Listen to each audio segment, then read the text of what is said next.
The Chargers escaped Cleveland with a 30-28 victory, but there's no way around it, David. Brandon Staley lucked out.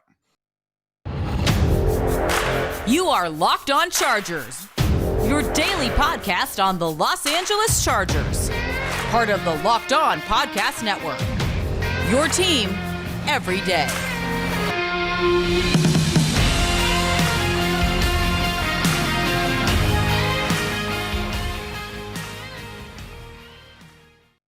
What is up, man? Welcome into the Locked On Chargers podcast. I'm your host, Daniel Wade, joined as always by my co-host, David Drogemeyer. We've been covering the Chargers now for 6 seasons, but this is our 5th season as the host of the Locked On Chargers podcast, bringing you your team every day. Thank you guys for making us your first listen on this post-game show today. To make sure you guys never miss the show, go subscribe to the Locked On Chargers YouTube channel and also follow the show for free on all platforms wherever you get your podcast from. And today, David, there's no place other than Brandon Staley's call to start this show. So we're going to talk about it. I think there's, arguments on both sides, but a lot of Chargers fans aren't going to want to hear from me right now. I get the outrage behind the decision. It immediately backfired on the Chargers. They escape with a Browns missed field goal. But I do think we have to tip our cap to the Chargers rushing game. If I would have told you before this game the Chargers were going to outrush the Browns in this one, there's not a single person that would have believed me, but that's exactly what happened. Both Josh Kelly and Austin Ekeler are looking great in this one, but I think we also saw the flaws of this team too, especially on the defensive side of things where there was no pressure. You still gave up pretty much as many rushing yards as we thought you'd give up, and J.C. Jackson has another tough game. But today's episode of Locked On Chargers is presented by PrizePicks. PrizePicks is daily fantasy made easy. Pick 2 to 5 players, and if they score more or less than their PrizePicks projection, you can win up to 10 times your money on your entry. First-time users can receive a 100% instant deposit match up to $100 with the promo code LOCKEDON. That's PrizePicks.com, promo code LOCKEDON. All right, David, well, obviously everyone is outraged about the decision. I mean, even with the Chargers, people are still very upset about Brandon Staley deciding to go for it. Here's what happened, right? The ball was on the Chargers' 46-yard line. It's a 4th and 1, a minute and 13 seconds left to go. Brandon Staley does not punt it and make Jacoby Brissett, get into field goal range to win the game. He decides to go for it, puts it in Justin Herbert's hands. He can't convert to Mike Williams, who was blanketed on that play, to say the least. And they gift-wrapped an opportunity for the Browns to go kick the game-winning field goal. They can't do it. Cade York ends up missing a 54-yard missed field goal. But, David, right or wrong call right there by Brandon Staley? That's what everybody wants to know. Yeah, honestly, when I first went in and that situation was unfolding in front of my eyes, the first thought that passes through my head is, what are you doing, Brandon? I don't understand this move. You got to punt the ball away. They have no timeouts. You got to make them drive the length of the football field to get them in field goal range to potentially win the game. You're ahead. You're winning the game at this moment in time. I mean, I just really struggled with the thought process behind that decision. It made me very uncomfortable because I felt like that was one of those things that was going to backfire and it was going to lose the Chargers the game. Yeah, 100%. So, I mean, you're saying bad call then right there. I mean, yeah, I'm saying bad call. I did not like it. It made me feel very uncomfortable. 100%. And you had to, think about it too, because the 2-minute warning, or, they ended up calling a timeout, basically. They ran all the clock down as much as they could. They called the timeout, and then they still came back out there and, with the offense on the field to try and go for it. Then they tried to throw it to Mike Williams, who was heavily covered. It gets batted away. I hated that part of it, right? The call itself, them going to Mike Williams when he was super covered. I thought Justin Herbert should have, if there was another read on that progression, go to the next read there. He was heavily covered. He did not get open. That's on Mike a little bit. That's on Justin a little bit. I hated the fact that on 3rd and 2 before that, they felt like they had to run the ball, right? Especially if you're going to consider going forward anyways, put the ball in Justin Herbert's hands twice and tell him to go get you a first down and win this game. I mean, if it's clock be damned, then clock be damned. But put it in his hands, right? I know they'd run the ball well all game, but they knew it was coming. You saw how easily the play action worked to Mike Williams to get them to that spot on the field just to begin with. So I hated that part of it. I would have punted it. There's no way I would have had the guts to not punt it in that situation. But I do think a lot of people are forgetting that Jacoby Brissett, besides that terrible 4th quarter interception that probably really lost them the game right there, right? Had been dicing the Chargers up. The Chargers weren't covering really anyone. A lot of that has to do with, the threat of the run is getting the linebackers to suck up. And the context matters, right? You're punting it to Jacoby Brissett, a backup quarterback, and a heavy rushing team, right? Yeah. But if you get a touchback, for example, right, That's 34 yards gained as far as field position. You're still giving him a minute and 10 seconds back. So I didn't love the call by Brandon Staley. I'm not going to lie to you. But at the same time, I can still sit here and understand it. I mean, if you look at it analytically, they gained 11% winning percentage on that play, according to Ben Baldwin, who runs all these fourth down conversion models, because you're putting the ball in your best player's hands to go win you the game. But you're also giving them a situation where if they go 10 yards, they're in field goal range, right? So I understand it. But analytically, it made sense to go for it. I still don't think I would have done it. But the other part of it is, David, like a punt can get blocked, right? A punt return can get returned. He can kick a touchback. We don't necessarily know that it's going to be downed inside the 5-yard line, even though you would love to see that. But at the same time, against a rushing team, I understand why, hey, make Jacoby Brissett and this rushing team go down the field, get 40 yards of field position, and then set up the field goal that way. But I guess I just didn't hate it as much as everyone who's probably going to hate me now for saying that. No, I mean, like thinking about it from every perspective, even the one that I don't particularly share or agree with, you look at it from Brandon Staley's perspective, you know he is big into the analytics, and the analytics overwhelmingly says that you should go for it. It was a no question decision that you should have done it. And, you know, me and you were talking before we started recording, it was only a 40% chance that they were going to lose the game if they still made that decision. Right. So, if they went for it and didn't get it, right. They still had technically a 60% chance to win, according to the model. Right. So, you know, I mean, the Chargers were also getting zero pass rush too, right? Yes. I mean, I think that's also an important part of this conversation too. You're right. You're absolutely right. Nobody really got anywhere close to Jacoby Brissett in this football game, really at any point, spare for, you know, one opportunity where Jerry Tillery was screaming down at him and forced him to throw the football away. But the one where they also didn't sack him at all and let him run for a first down and had him collapse in the pocket. I was trying to block that out of my consciousness because it was an absolutely horrible play. Yeah, that one was awesome. And I couldn't believe that turned into a first down for the Browns. But I mean, that's what happened. But you look at it from the analytics, they say go for it. Brandon Staley, you know, he is very much into it. He made that decision. Thankfully, it did not backfire for the Chargers. You know, 100% should have, right? I mean, the Browns lost this game right there. I mean, we don't have to talk about the fact that the Browns were given 4 free points in the first half on a sack or a alleged pass, roughing the passer call. I mean, that was disgusting. I mean, Hollywood acting by Jacoby Brissett.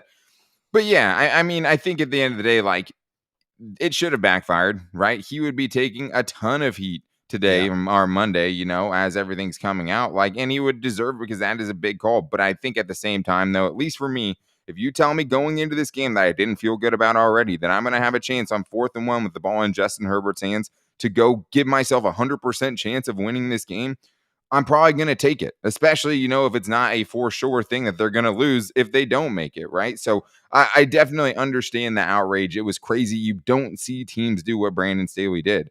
He doesn't deserve credit when it backfires in your face. All I'm saying is, though, is that I think that the outrage maybe is too much a little bit, and I understand why people are questioning him, but at the same time, like, it did make sense in some way. So I do see the understanding. That being said, I don't think I could have done it. I mean, I don't think I had the gusto to do that, but I think we're all emotional creatures, Daniel. I mean, in the moment, how do you not react emotionally? I think that's the challenge when it comes to being a coach and being in that situation. You can't allow your emotions to impact your decisions. You have to think with a clear mind, and that's the decision that the head coach made.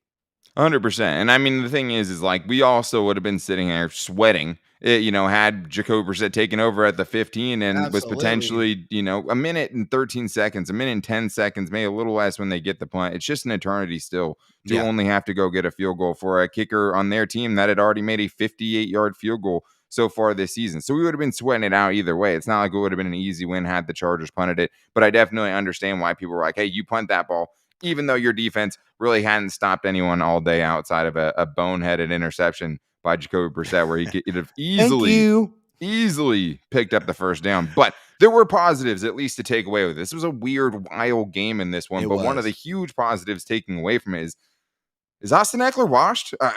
That's weird. It feels like we were just having that conversation. I guess not. I mean, the Chargers rushing attack put up 238 against the Browns defense, and Austin Ekeler was a big reason for it, but so was Joshua Kelly, and so was the Chargers' young, inexperienced offensive line opening up garage door size holes on that Cleveland defense. So we're going to talk about that coming up after this. But hopefully, I really, really hope that you guys had the more than on the Austin Ekeler rushing total from this game on PrizePicks, my favorite daily fantasy site. And PrizePicks, you see the projections. You have to pick whether a player is going to go more than or less than those projections. And Austin Ekeler, I would say, went way more than in this one. If you picked him on this time, you definitely came out a winner, because PrizePicks, what I love about it is it's just you versus the projections. You know exactly what you have to be or what your player has to be, and you just pick 2 to 5 players, and if they score more or less than those projections, you can win, and you can even win up to 10 times your money on one single entry. PrizePicks offers projections for any sport that you watch. That includes NFL, MLB right now with the playoffs going on, NBA, golf, MMA, college football, and way more, and they have safe and fast withdrawals. Right now, guys, go download the PrizePicks apps or go to prizepicks.com to sign up and play daily fantasy sports. First-time users can receive a 100% instant deposit match up to $100 with the promo code LOCKEDON. If you deposit $100, PrizePicks will give you $100. If you deposit $50, PrizePicks will give you $50. Don't forget to enter the promo code LOCKEDON at sign up for that instant deposit match up to $100. All right, David. Well, obviously it's a weird game, right? And it's hard to feel, a ton of positives in a game where it feels like in a lot of ways the Chargers should have lost.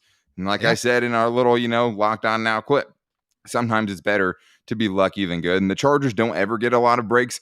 So they definitely earned the one that they got in this one. 2 missed field goals by the Browns, after the refs gave them 4 points. But it's impossible not to think of Austin Ekeler and the rushing attack. We knew last week that they were going up against the Houston Texans, who were the worst rushing defense in the entire league. They had their best performance and still rushed for like 80 yards. It still wasn't exactly awe-inspiring by any means, but they got a couple of nice runs in the red zone. They're running in touchdowns, right? They had good plays from Austin Ekeler finally breaking loose and getting some of those chunk plays in the running game. And then they went absolutely bananas today, David. I mean, on their second drive, Austin Ekeler takes the handoff and goes 71 yards. He's definitely going to be wishing he could have got that last 4, right? A 75-yard rushing touchdown sounds a lot better than a 71-yard just regular rush. At the same time, though, David, I mean, I think that started it, and it just kept pretty much going for the rest of the game. That was definitely the powder keg, Daniel. That was the one that ignited the rushing attack for the Chargers, and you got to feel for Austin Ekeler a little bit in that situation. It's just that hole, you drive a semi-truck through it, Austin Ekeler hits it, and I feel like he feels pretty good about the fact that he's about to take this one into the end zone. He looks around him, looks to his left and right, and I know he's thinking, I'm scoring this one. This is going to be another touchdown, and they get him at like the 3-yard line. It's horrific that you get to see that beautiful run and you don't get the payoff of the touchdown. Yeah, I think that happened to Justin Jackson too, right? He had like that 80-yard run or something against the Patriots. I don't know if he ended up scoring, but I don't know if he ended up like that. Chargers running backs obviously not the highest as far as the top end speed goes, right? But he just looks so good, right? That's 2 games in a row where Austin Ekeler has looked really, really good, and that really changes the dynamic of the Chargers offense. Like Justin Herbert, completely, I thought was fine today. I mean, I think there's a couple throws he wants back, but I didn't think he was bad by any means. But they didn't need him to carry the team offensively, at least today. Having Austin Ekeler looking like the way he did in this game, scoring touchdowns, a nice screen pass where he gets in as well. I mean, everything was working for Austin Ekeler in this one. And it was great to see Josh Kelly get into the end zone too for the first time since 2020. Justin Herbert's rookie season was the last time that Joshua Kelly had gotten into the end zone, rushing or receiving. But Josh Kelly looked good as well today. I mean, he had a couple of 3-yard carries that are going to go down as 3-yard carries where he made like 2-3 people miss on his way to those 3 yards. Like they just both looked really explosive in this game. Both of them looked really good. And on the other side, Sony Michel just gets 1 carry right in this game. And I thought that was the right call. I mean, maybe give him 0. But in this one, the Chargers at least figured out, hey, these 2 dudes are doing something. Let's keep them both in the game. Let's keep attacking this. That's what I was going to say, Daniel. It was really nice to look at the stat sheet and see that Josh Kelly got 10 carries in this football game. It seems like Joe Lombardi saw after the first couple of games of the Charger season that Josh Kelly is a guy that is producing positive results in the running game for me, and I need to get him more carries. Well, they gave him more carries, and they were rewarded for that decision. And it was really nice to see him get in the end zone, get that touchdown, because he's been working hard. He put the work in the offseason. It's obvious. It shows every single time he touches the ball. and he gets rewarded with the touchdown. Hopefully, it's the first of many this season. Yeah, for sure. I mean, I'd be hard pressed to think he's going to end his season at one rushing touchdown, because hopefully this is, kind of something from the offensive staff where they're showing, okay, we're getting the picture now, right? Maybe Yes. we're late to it, which they Yeah. absolutely were. Yeah. I mean, that it's something that's nice to see. And I mean, Austin Ekeler, let's not take away from, averaging 10.8 amazing yards per performance. carry. Absolutely. Right. Because, He and the was thing unreal. and even with the 71-yard run, right, he still almost went for 100 yards besides that. Like, that's insane that, like, he had a 71-yard rush and he still almost, without that, would have had a 100-yard performance. He had some making up to do, right? The first couple of games of the season, he wasn't the Austin Ekeler that we have come to know and love. But the last 2 games, he's like, hello, I'm back. Guess Fantasy, who I am? Fantasy owners everywhere rejoicing. I mean, that, how many people traded Austin Ekeler and yelled and cursed his name, right? Just to be missing I out hope on some not of the many, best weeks but of they're his definitely season. feeling Probably it not right a lot now of Chargers fans. I'd like to think Chargers fans kept the faith, but that is great to see. I mean, this Chargers rushing attack has looked good the last 2 weeks, right? Let alone not the worst team in the NFL, because that's absolutely what they were over the first 3 weeks of the season. And it's just so hard to win when you're that one-dimensional and you're just putting so much on Justin Herbert's plate. And we had said, David, it's close.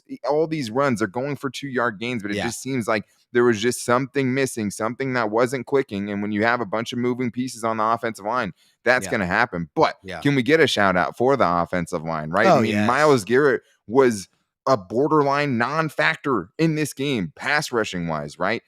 Run wise, the Chargers opened up the biggest holes that I can remember. I don't remember the last time I saw. They were seismic. Oh my God. Like, they were moving people. They were opening up giant holes. They took the game plan from the Atlanta Falcons last week and they said, we'll put up 200 on you too. The Chargers outrushed the Browns in this game, and the offensive line deserves a ton of credit for that. They do. They absolutely do. It just seems like when Corey Linsley was back into the lineup, that's when things were starting to click. And also, we got to give some credit to Trey Pipkins and Zion Johnson, who really seemed like they're meshing really well on the right side of that offensive line, especially in run blocking. And then also, and last year was the whole left side. It was always left, run left, run left, right, left. It's crazy that Zion and Trey Pipkins have totally reversed that narrative. That's crazy. It's crazy, and it's awesome for the Chargers because that way they can be a lot more multiple in their rushing attack, and they don't have to just go all to the left side. But hey, we got to give the left side some credit too. Jamari Sawyer did a great job again, and this was a legit test going up against Myles Garrett and Jadeveon Clowney, and that Browns defense. He still kept Justin Herbert clean pretty much the entire football game. And of course, you always have to acknowledge Justin Herbert's just absolutely insane, innate ability to feel pressure and move in the pocket. The dude is unreal. It just doesn't make much sense. That high processor, it's amazing what he is able to do. But the offensive line, they were phenomenal in this game. They really had the attitude to run the football from beginning to end, and it was a huge reason why the Chargers won this football game. Yeah, 100%. I mean, I don't know if they needed 200 rushing yards, but it's hard to say that without a great rushing performance that they would have still won this game. You're right. And I mean, again, they've scored the most points they have on offense the last 2 weeks in a row, and a lot of that I think is tied into the running game. But for this offensive line, right, to lose Rashawn Slater and still be able to go out and have a performance like this, I think is huge. Myles Garrett definitely got the better of Jamari Sawyer a couple of times, but that was part of the Chargers game plan. One of the reasons I don't think you see an explosive Justin Herbert game is because they knew they were going up against Jadeveon Clowney and Myles Garrett. And on the other side of that, right, I mean, the Browns had such a good offensive line, right, and had that reputation going into it. Well, you didn't run block quite as well as the Chargers offensive line in this one. But I think, David, this is a game where it's hard to know how to feel, especially directly after the game, right? Because there are positives to take away from it. You get a win, which is just invaluable in the NFL and is never, sometimes you have to get lucky to get a win in this league, and you'll take any win you can get. Yes. But you still are kind of upset at the Chargers for their performance in a lot of ways. And I think especially on the defensive side, we knew Nick Chubb was going to be an issue. He was that and more, but it was also the lack of pass rush without Joey Bosa rearing its ugly head again at an all-time high in this game. We don't have the numbers, but there wasn't much. So we're going to get into the defensive side of things, talk about a little bit about J.C. Jackson as well, because he is the guy that had a rough game, but did make his best play as a Charger as well. So we will get into that. But first, I need to tell you guys about something that's more exciting than anything that happened in this game. And that's the fact that Built Bars have a new flavor. And that new flavor is pumpkin pie puff. Okay, it's time. The holidays are here. We can wrap this whole, summer, the heat, all that stuff. It's over now because the pumpkin pie puff Built Bar is out and available now at built.com. And the great thing about Built Bars always is they're a protein bar that doesn't taste like a protein bar that tastes like a candy bar. Every bar is 100% covered in chocolate and soft and easy to chew. And you have variety now at Built.com because you can go with the Built granola bars, you can go with the Built Bar Puffs, or you can just go with the original Built Bars that mostly have 15 grams of protein while being 160 calories or less for most of them, high in fiber, low in carbs for all those Built Bars, and you're getting something that tastes great. And diets suck. Having to eat healthy food all the time sucks. Get something that's healthy that doesn't feel like it should be healthy. And that's what you're getting from Built Bars. You can go with all the great flavors like cookies and cream. You can go peanut butter brownie, or you can go with the new pumpkin pie puff Built Bar that you guys can find right now. And you can even save some money if you go to built.com. You can use the promo code LOCKED15 to get 15% off your order. That's promo code LOCKEDON15. That's LOCKEDON15 for 15% off at built.com. One of the things that definitely has to get better after this game, I think, is the Chargers defense. I mean, this we knew was going to be a problem, David, in this one. We were terrified of Nick Chubb, and for good reason. I mean, averaging, as much as he did per carry in this game. 7.9. Yeah. And it also just seemed like it was just too easy for Jacoby Brissett a lot of the time. So, I mean, I think, we said going into this, hey, the Chargers run defense actually hasn't been nearly as bad as we thought it was.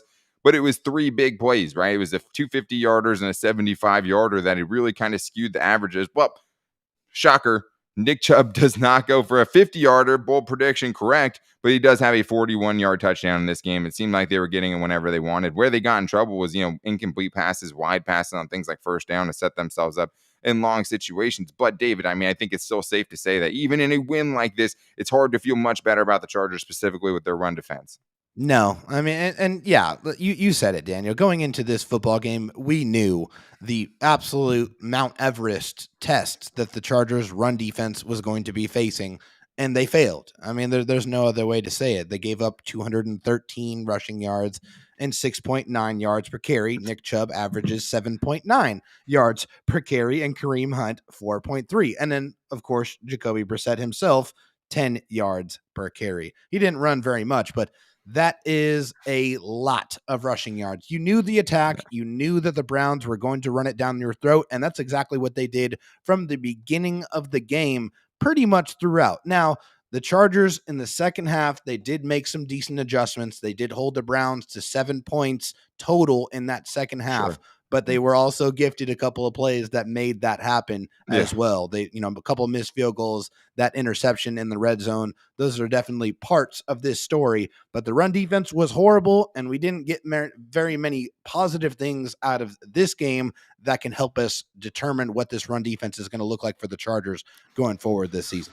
Yeah, and I mean, you're not going to face Nick Chubb every week, right? But you also do have a Derrick Henry on your schedule still. You still have a maybe healthy Jonathan Taylor left on your schedule still. So there's going to be teams that are going to try to exploit this every single week. Yeah. And I think that, I mean, in this game, you can only kind of decide going forward, right? And what you do against the Broncos on Monday Night Football, right?